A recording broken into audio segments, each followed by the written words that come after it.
స్వాగతం. మన రాష్ట్ర ప్రభుత్వం దేశంలో ఎప్పుడు ఎక్కడా లేని విధంగా మొట్టమొదటిసారిగా ప్రతి నెల శుక్రవారం రోజు ఆర్టీఐ దినముగా నిర్వహించాలని మధ్య ప్రకటించింది. ప్రతి ఒక్కరూ వినియోగించుకోవాలి.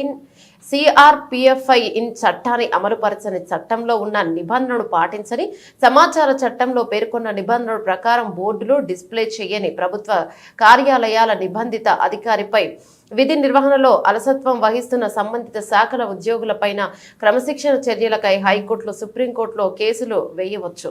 ఆన్లైన్ ద్వారా గూగుల్ సెర్చ్ చేసే, స్మార్ట్ ఫోన్లో టెక్స్ట్ మెసేజ్ ద్వారా, వాట్సాప్ ద్వారా, మెయిల్ ద్వారా డిజిటల్ టెక్నాలజీని వాడండి, మేల్కోండి, ఫిర్యాదులు చేయవచ్చు. చదువుకున్న మేధావులారా ఇకనైనా మౌనం వీడండి, అవినీతి అంతంకై అడుగులు వేయండి, చేయి కలపండి. ప్రజాధనం జీతంగా తీసుకుంటూ ఇంత నిర్లక్ష్యమా ప్రజలు గమనిస్తున్నారు. సంబంధితపై అధికారులుండి దేనికి నిర్లక్ష్యానికి కారణమైన సంబంధిత ఉద్యోగిని శాశ్వతంగా విధుల నుండి తొలగించాలి. కేంద్ర మరియు రాష్ట్రంలో ప్రభుత్వ కార్యాలయాల్లో ఉన్న అవినీతి పరులను ఉద్యోగం నుండి తొలగించాలి.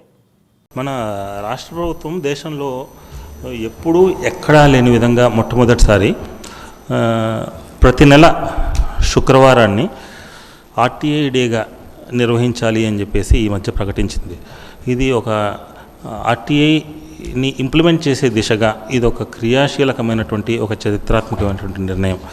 ఆ నేపథ్యంలో ప్రభుత్వ విభాగాలు, ప్రభుత్వ శాఖలు మరింత చురుగ్గా, మరింత పారదర్శకంగా, మరింత జవాబుదారీతనంగా వ్యవహరించాల్సినటువంటి అవసరం ఉంది అని తెలియజెప్పడం కోసం, తర్వాత ఆర్టీఐకి సంబంధించి అవేర్నెస్ను క్రియేట్ చేయడం కోసం ఈ మధ్యకాలంలో అర్బన్ ఓరియంటెడ్గా మాత్రమే కాకుండా రూరల్ ఓరియంటెడ్గా కూడా అప్లికేషన్స్ పెరుగుతున్న నేపథ్యంలో ఎక్కడికక్కడ కోర్టులు నిర్వహించి సాధ్యమైనంత వరకు అప్లికేషన్స్ పెట్టుకున్నటువంటి వాళ్ళలోనూ, సాధ్యమైనంత వరకు రెస్పాండెంట్స్లోనూ అవేర్నెస్ క్రియేట్ చేయడం కోసం ఈరోజు ఈ రకంగా క్యాంప్ కోర్ట్ మనం నిర్వహిస్తున్నాము. దాదాపుగా 20 నుంచి 25 అప్లికేషన్స్ ఈరోజు మేము డీల్ చేయబోతున్నాము. రేపు ఒక 25 నుంచి 25 అప్లికేషన్స్, దాదాపుగా సుమారు 40 నుంచి 50 అప్లికేషన్స్ 2 రోజుల వ్యవధిలో మేము క్లియర్ చేయాలని చెప్పేసి నిర్ణయించుకున్నాము.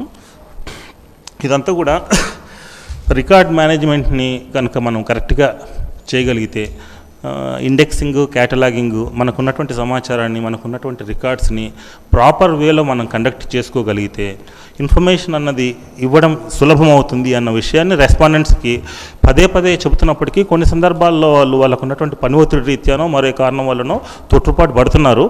బట్ ఏదైనా సరే ఒక ఓవర్ నైట్లో రెవల్యూషన్ సాధ్యం కాదు కాబట్టి ప్రాసెస్లో చెబుతూ ఉంటే నేర్చుకుంటారన్నది మా ఉద్దేశం. ఐ థింక్ సూన్ ఇప్పటికే చాలా వరకు వాళ్ళ వైపు నుంచి పనితీరు బాగానే మెరుగుపరుచుకున్నారు. కొన్ని సందర్భాల్లో మాత్రం ఇన్ఫర్మేషన్ ఇవ్వడంలో అలసత్వం కనిపిస్తోంది. సో ఎందుకు అలసత్వం కనిపిస్తుంది, ఏ సమస్య ఉంది అన్నది తెలుసుకోవడం కోసం, ఆ రెస్పాండెంట్లకు ఉన్నటువంటి ఛాలెంజెస్ ఏంటి అన్నది తెలుసుకోవడం కోసం ముఖ్యంగా ఈరోజు నేను ఇక్కడి దాకా వచ్చాను.